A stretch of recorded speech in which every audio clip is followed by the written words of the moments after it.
আমাদের প্রশ্ন হচ্ছে এনার্জি কানেকশন একটা প্রোগ্রাম হচ্ছে 27-তে, এটা আমরা কেন করছি, মানে এটার উদ্দেশ্য কি, এটা আমরা কি প্রত্যাশা করি, কারা পার্টিসিপেট করবে? জি, ধন্যবাদ।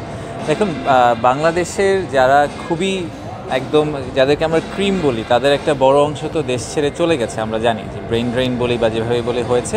সো আমাদের এনআরবিরা যারা আছেন তাদের মধ্যে আমাদের একটা হাই অকটেন পাওয়ার হাউস আমরা তাদেরকে মনে করি আসলে।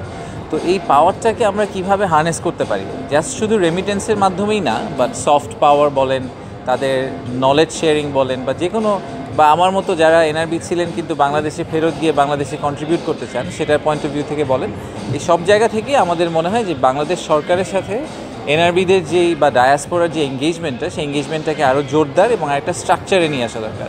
তো আমরা সেই স্ট্রাকচারে নিয়ে আসা উপলক্ষে আসলে এনআরবি কানেক্টটা করছি। এটা আমাদের প্রথম ইভেন্ট, বাট আমাদের আশা থাকবে যে আগামী সরকারগুলা আসলে প্রতি বছর দুটো ইভেন্ট করবে, একটা করবে বিদেশের কোনো একটা শহরে, আরেকটা করবে বাংলাদেশে। তো এবার নিউ ইয়র্কে হলো, আগামী বছর হয়তো লন্ডনে হবে, তারপরের বছর আরেকটা দেশে হবে, যাতে আমরা স্ট্রাকচারালি একটা প্ল্যাটফর্ম তৈরি করতে পারি যে কীভাবে ডায়াসপোরা বাংলাদেশি সরকারের সাথে ইন্টারাক্ট করবে, এবং সেটা ইনভেস্টমেন্ট স্পেসে হতে পারে, সেটা সিটিজেন সার্ভিস স্পেসে হতে পারে, সেটা জেনারেল কমিউনিটি এঙ্গেজমেন্ট স্পেসে হতে পারে।